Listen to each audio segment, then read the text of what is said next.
Why do we read and write history? Why are we interested in the things that have happened in the past? Is it for most simply for entertainment's sake? Or do we read and write history to make sense of what has happened, so that we can move forward and learn from the mistakes we've made as humans? I'd argue it's always one or both of the two. History is never history for history's sake. Everything has its utility. And most historians will tell you their sole desire is to get to the truth and to maybe analyse and interpret why that truth happened along the way. The impact of postmodernism on history is one that questions whether that truth can ever be discovered, whether biases can ever be overcome. Postmodern historians such as Hayden White, Alan Munslow, and Michel Foucault make the fundamental claim that man is not able to stand outside society and history and thus generate objective and truthful knowledge. Bias, the distortion of fact, subjectivity, these things are imbued in everything we read, write, see and hear. There simply is no objective truth. We are surrounded by a meta-narrative that determines how we see the world. From a young age, everything from language, fairy tales, education, culture, television and music determines the etymology of how we interpret the world and how we interact with it. In other words, we play a game which is determined by rules that have already been written.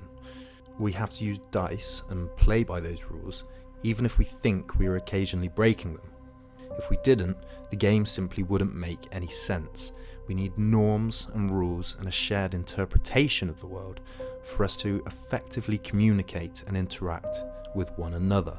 And this affects everything we do. Jean-Francois Lyotard, the father of postmodernism in the humanities, tells us that narratives determine criteria of competence and/or illustrate how they are to be applied. They thus define what has the right to be said and done in the culture in question, and since they are themselves a part of that culture, they are legitimated by the simple fact that they do what they do. Now, the past is something that's gone forever. History is something we do in the present moment, and that must be remembered. I think that the word that most sums up the writings of the postmodernists is skepticism. And when it comes to writing history, that skepticism comes into play 3 times. The first, the skepticism that the primary sources we learn from can never tell an objective truth. The second, the skepticism that we can then be unbiased in our recounting of what we learn from those sources. And the third, the skepticism that the way we tell the stories with symbols and beginnings and middles and ends full of unique and new sentences, is ever an adequate way to represent what's claimed to be a version, at least, of the truth. Hayden White's view is that not only is narrative a diversion from reality, but an opiate, a distortion imposed from without as an instrument of power and manipulation. But most historians would say, so what? Maybe it is, but it doesn't change the fact that narrative is the best we've got. None of this changes what we already knew. Sources can lie, people can skewer the truth, but we do what we can with what we have. Postmodernism and history had and has, I think it's fair to say, a difficult relationship. And in many ways, the influence that postmodernism has had on history, with a capital H, has been negligible. Some claimed it was unnecessarily critical and pedantic, and that we just need to get back to doing history. And that is what they did. But it has had an effect and produced some hugely important works, though sometimes it's more important to see where it hasn't had an effect, and maybe should. Here's an example. During World War I, Adolf Hitler served as a dispatch runner, delivering messages on the Western Front. While the job was not as dangerous as serving on the front lines, in 1917 Hitler was wounded in the left thigh with shrapnel from a shell and spent 2 months in hospital recovering. In 1918, he was also temporarily blinded and lost his voice from a mustard gas attack and was again hospitalised until after the war had ended. Hitler was twice awarded the Iron Cross for bravery and later described the war as the greatest of all experiences.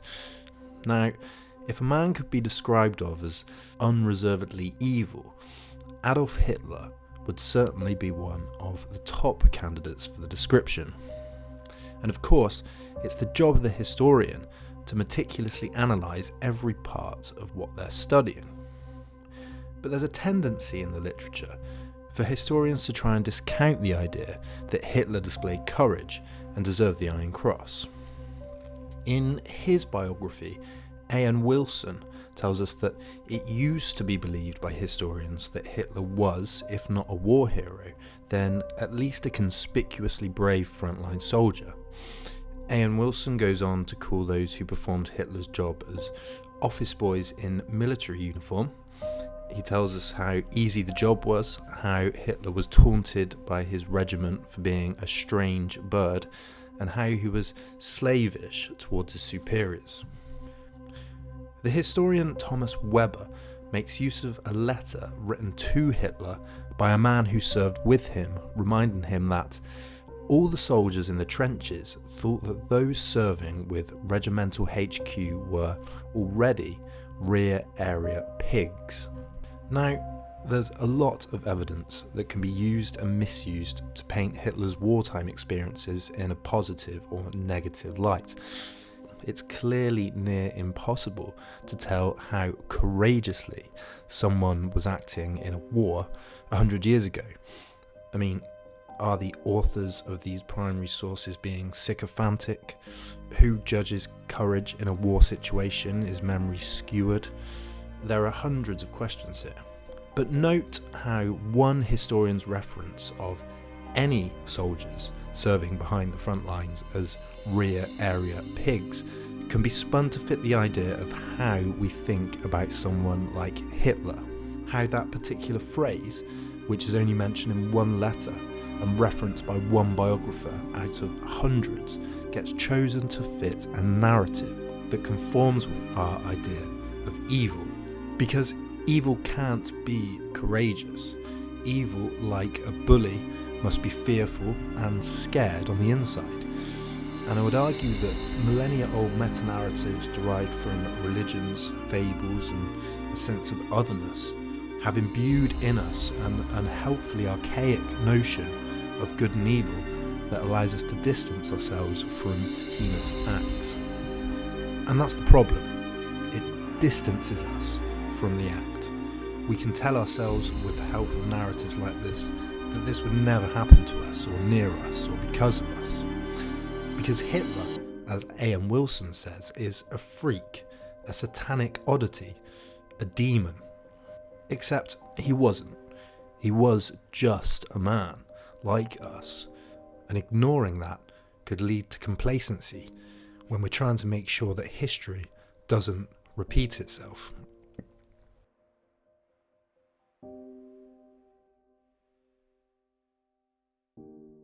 If you like these videos and would like to support me making more, you can follow me on Twitter, Instagram and Facebook, here and here. You can subscribe and see my other videos below. And if you're feeling really generous, you can pledge as little as $1 towards the creation of each new video. You can click here to find out more. Thank you.